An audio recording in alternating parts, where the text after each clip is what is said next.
بسم اللہ الرحمن الرحیم۔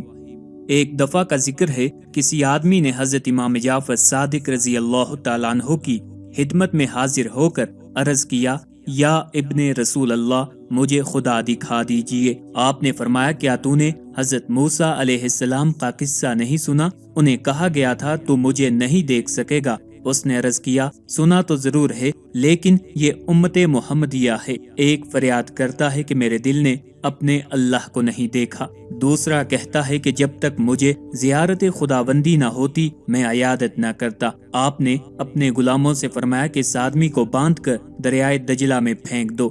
غلاموں نے آپ کے حکم کی تعمیل کرتے ہوئے ایسا ہی کیا۔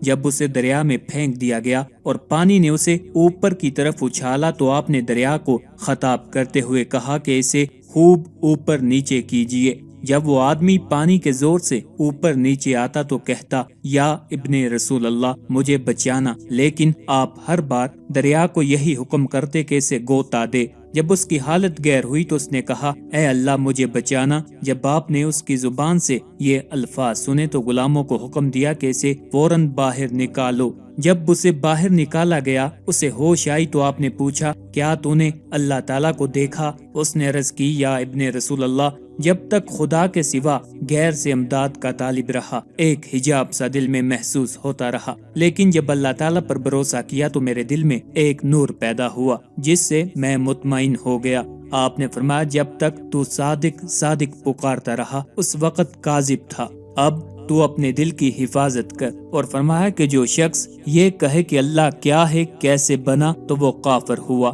جس گناہ کا آغاز خوف اور انجام عذر پر ہو، اس گناہ کی بدولت انسان اللہ تعالیٰ سے زیادہ نزدیک ہو جاتا ہے، لیکن جس عبادت کا آغاز امن اور انجام خود پسندی ہو تو بندہ اس اطاعت کی بدولت اللہ تعالیٰ سے دور ہو جاتا ہے۔